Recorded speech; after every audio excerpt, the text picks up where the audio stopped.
Well, first of all, let me say that what Mr. Netanyahu did yesterday was a presentation of, or actually misrepresentation of the facts, a lot of lies. Obviously, he believes that if he lies a lot and continues to lie, the lies become facts.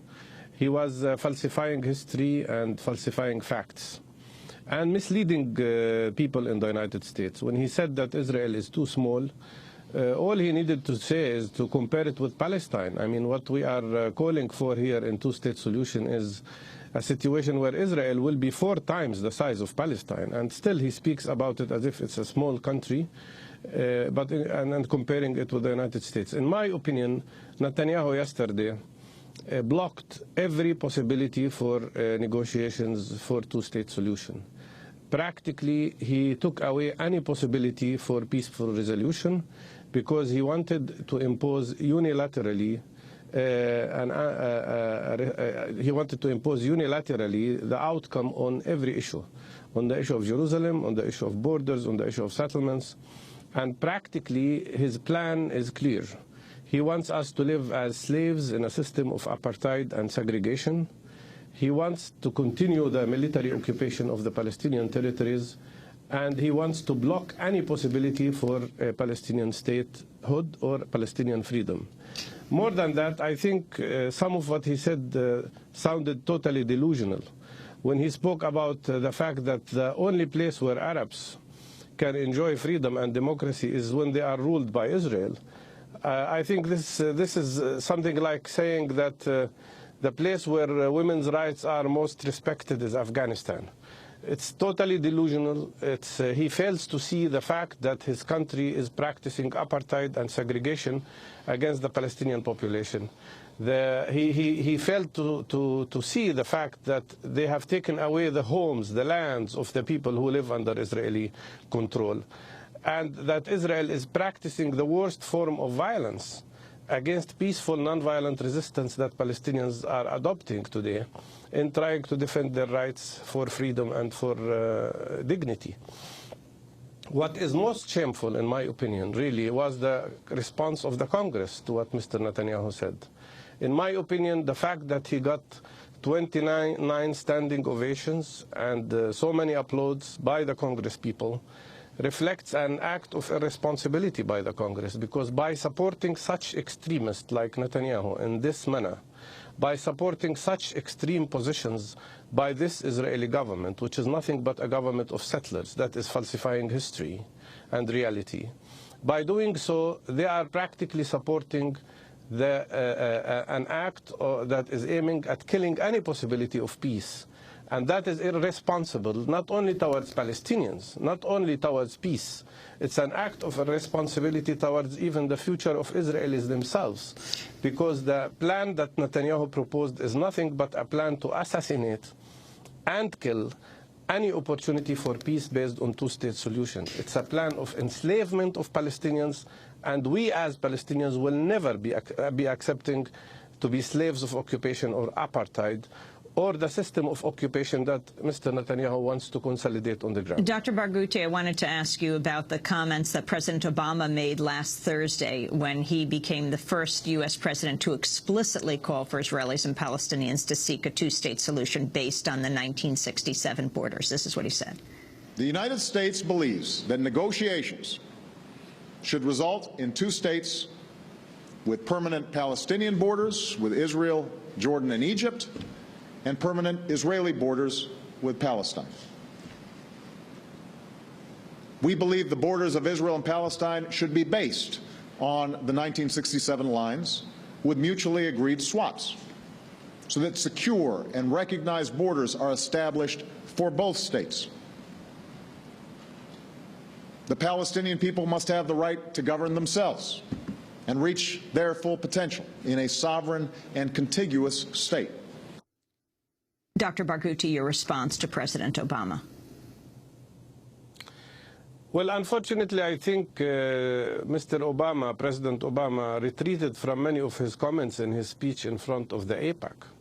And because he got criticized for identifying 67 borders as the borders between Palestinian state, future state, and Israel, Because of that criticism, he went further to describe what swaps mean. And according to him, swaps should take into consideration demographic realities, new demographic realities. But these demographic realities that he speaks about are about settlers. And these settlers are violating international law. And any presence of Israeli settlements in the occupied territory is in violation of international law, in violation of the International Court of Justice resolutions, and as such could not be considered as facts that should be accepted. The problem with the issue of swaps is that they could mean taking away any possibility for the viability of the Palestinian state, not only because of the size of these areas that would be swapped, but also because these areas include at least 85% of the water resources that Palestinians need in the West Bank. They take away water resources. These settlement blocks, if they are annexed to Israel, will definitely destroy the contiguity of territory in the Palestinian state.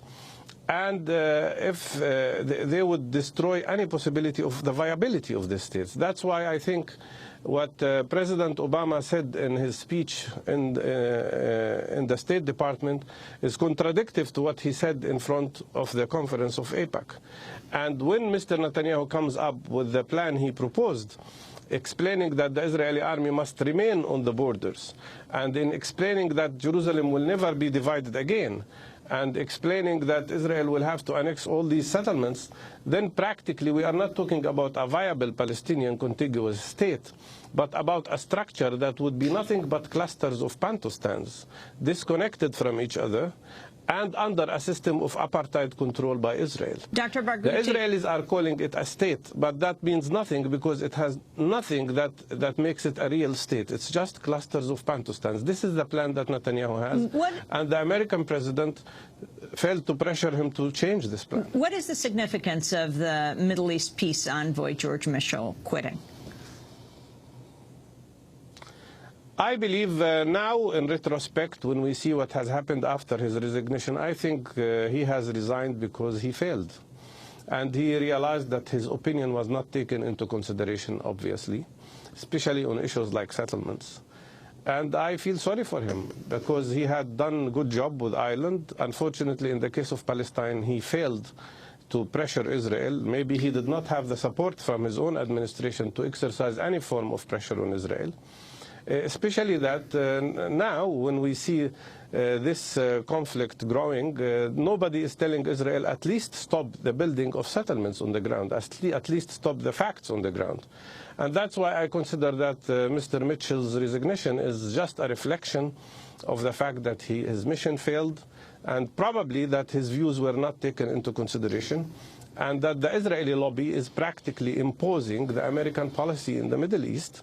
And that is something very dangerous. It's, as again I say, this is something irresponsible in terms of the future of both Palestinians and Israelis, and irresponsible policy in terms of the future of stability in the Middle East. Dr. Barghouti, you were in Cairo with the coming together of Hamas and Fatah.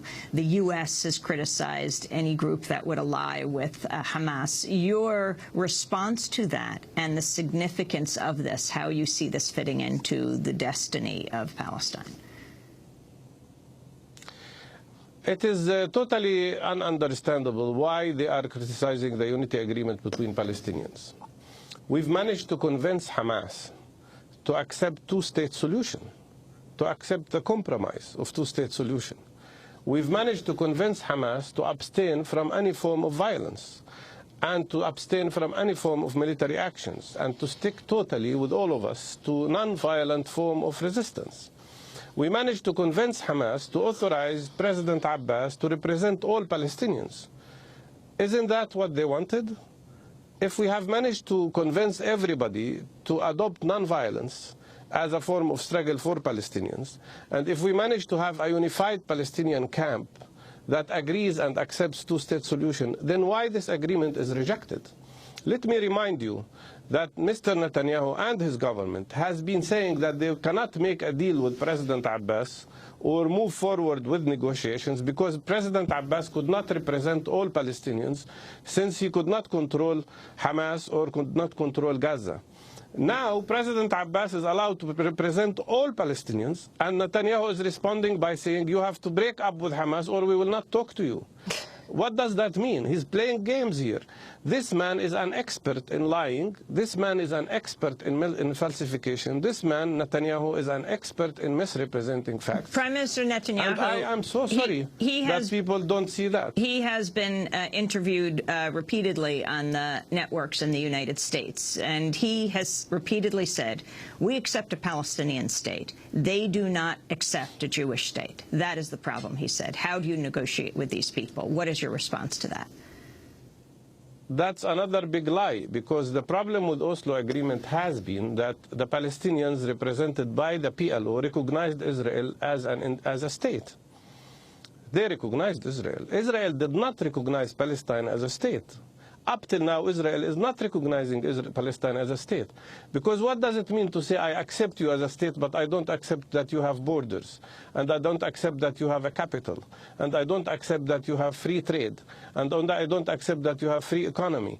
This is just a false representation of reality. In reality, Palestinians have accepted Israel and have recognized Israel. And in exchange, all Israel did was to recognize PLO as a representative of Palestinians, rather than recognizing the Palestinian state as such. If Mr. Netanyahu wants really to recognize the state, he should declare tomorrow that he agrees with what President Obama said, which is that we will have two-state solution on the basis of 67 borders. He said that he negated. Netanyahu that said he is refusing. Netanyahu said it's time for President Abbas to stand before his people and say, I will accept a Jewish state. Well, Mr. Abbas has said repeatedly that he is recognizing Israel. And if Israel is recognized as a Jewish state, then what happens to the 1.5 million Palestinians that Netanyahu is claiming have equal rights in Israel? They are not Jewish. This state should be democratic. A democratic state should fulfill the needs of all its people. Do you think, what would happen if somebody comes out and says the United States should be declared as a Catholic state or as a Protestant state? What will happen to the Jewish community in the United States then? In my opinion, each country should be recognized as a democratic state, which means all its citizens have equal rights. And that does not negate the needs of the Jewish population. That does not negate the history of the Jewish people and their suffering. On the contrary, if you want them to last in a good state, that state should be democratic, and not based on discrimination and racist differentiation between people, as is the situation today in Israel. So you're saying in that Israel you accept... today, you have apartheid discrimination against Arabs in Israel who are citizens of Israel. You have another level of discrimination against Palestinians living in Jerusalem, in East Jerusalem, where a Palestinian will not be allowed to marry a woman from a nearby city or village and live with her, because if he moves to live with her, he will lose his citizenship, and he would not be allowed to bring her into Jerusalem because he cannot give her citizenship. That's a system of racial discrimination. So, and there is a third level of apartheid which exists in the West Bank and Gaza. So, yes, Dr. please. Barghouti, you're saying you accept Israel as a state, but not as a Jewish state. I am saying that that pushing the issue of Jewishness of the state of Israel today is one way of putting the Palestinians again on the defense while their state is not recognized. What is missing today is not Israel as a state. Israel is already a state. It is already a member of the United Nations. Israel now is the third largest military exporter in the world. It has the fifth largest army in the world. It has 400 nuclear weapons. It is not threatened. The people who are threatened are the Palestinians who are under occupation for 44 years, who have been dispossessed from their land since 63 years, and who don't have freedom, don't have democracy, and don't have self-determination. The country that needs to be recognized today is Palestine. And Netanyahu is doing everything he can to obstruct us from going to the United Nations to ask for implementation of the same resolution that was taken in 1947 that gave Israel its legitimacy, and said there should be a Palestinian state, which never materialized. He is trying to block that. So practically, the country, the state that needs to be recognized today is Palestine, because Israel is already recognized. Dr. Mustafa Barghouti, I want to thank you